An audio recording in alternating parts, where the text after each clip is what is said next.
here, everyone is smiling, everyone is kind, and everyone is just, that perspective in life is, why would you stress out if you don't have to, right? Meet Agata. She's from Poland and has been living in Kuala Lumpur for 7 years. We had insightful conversation about her experience of dating a Muslim Malaysian, the laid-back lifestyle of local people, and the most notable differences between Poland and Malaysia. I'm Max, an entrepreneur and YouTuber. Let's get started. I remember it was just when I moved to Malaysia. So I think there was this time of, Uber was just starting, or maybe I didn't even have a data on my phone yet. And I went to meet people that I knew, and going back at night. And I took a normal, meter taxi, right? And getting back to my place, and I fall asleep in a taxi.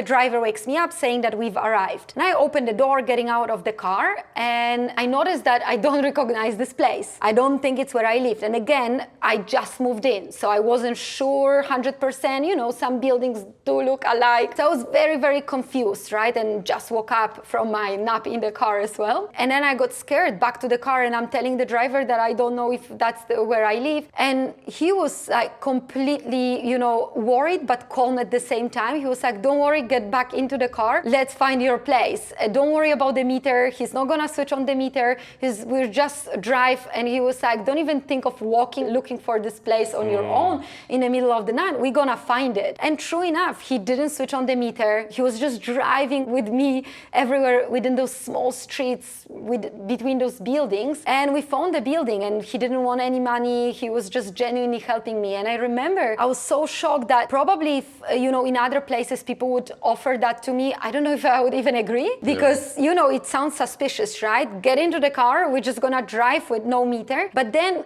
that was the first story that really, it was obviously super surprisingly positive, but also shocking that it wasn't just the one situation. I think it happened to me, obviously analogical stories so many times. Another time, also within, those first days, I went in the middle of the night to get a satay. I didn't have anything in my fridge. So, it was not too far that it was the stall selling the satay. So I went there, ate it, and I paid, and I was leaving. And the lady started, shouting and calling me to go back. And I was like, did I forget something? And she was like, where are you going? And I was like, home. And she was like, you're not gonna walk alone in the middle of the night. She started calling her son to drive me off on the bike, which was literally 2 minutes by walk. Those situations are really countless. So what is surprising was definitely that selflessness and that care and that genuinity that they would help you out and they really worry. But then what's also surprising that it's not one time off. They just are like that. They are just that helpful. How's it to date a Malaysian guy? If you can tell,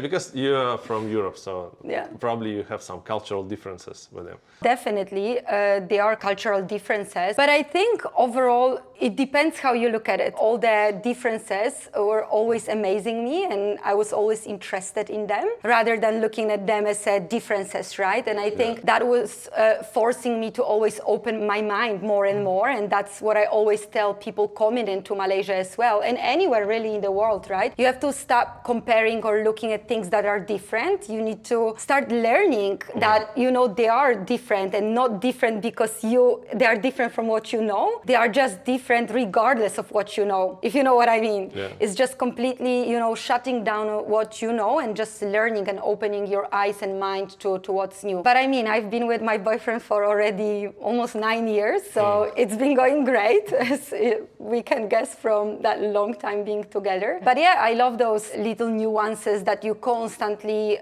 learn and discover. Can you give an example? The one was definitely the religion, right? He's Malay, so obviously for me to enter the whole, world of getting to know Islam was something very new. So there were definitely a lot of things that I've never even thought about, like, getting married and needing to convert, or... Is it? So if you get married, you need to convert to Muslim. Correct. Otherwise it doesn't work.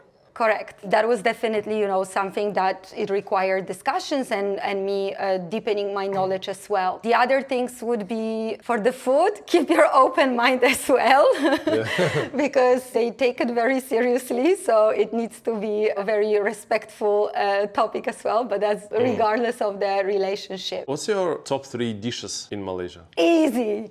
Nasi lemak. I think kolomi, so that's from Sarawak. If you haven't tried, you have to. And the third one, banana leaf. Food spoils you so much here. Like every time I go to Europe, I started bringing my sambal because, you start, and I was always wondering who does that. And later when I started doing the same, I got it. I think taste develops so much here that, the food from my region, which is usually using salt and pepper, and, it's heavy on the potatoes and flour and bread, which usually are not very intense in flavors. Yeah, after a few days, you start really missing it. What would you recommend to people who are moving to Malaysia, how to make friends here or how to do networking?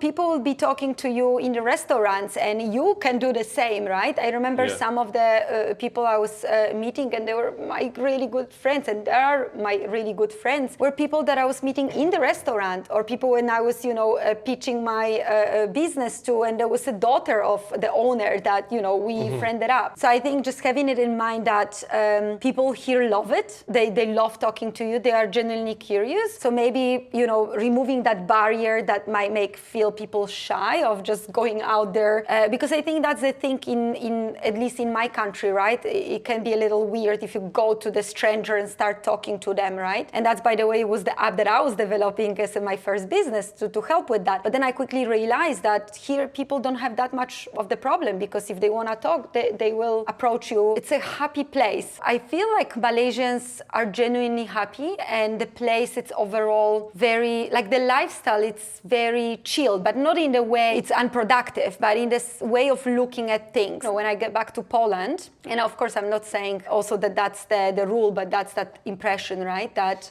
when I go to Poland, it's very tense environment. Everyone is quite, stressed out. You walk somewhere and you by accident, poke someone with your shoulder. There is already like a fight going on, right? And there is already, a lot of the tension, right? Would be the good word to describe it. But then here, everyone is smiling, everyone is kind, and everyone is just, that perspective in life is, why would you stress out if you don't have to, right? So that's what I truly love and admire, because it gets into you and starts teaching you that good, principles in life, that the life maybe was supposed to be about that, than, constantly rushing and running and, basically getting angry at every single thing, and everything can trigger you. While in Malaysia, you just are surrounded by smiles. So it kind of, it's hard to be angry and it's hard to, be frustrated. If we compare KL and Warsaw, what's the biggest differences between two places, apart of the weather? I think the convenience will be definitely a big thing. That I think Malaysia really teaches you convenience, or gets you into that convenient lifestyle, right? You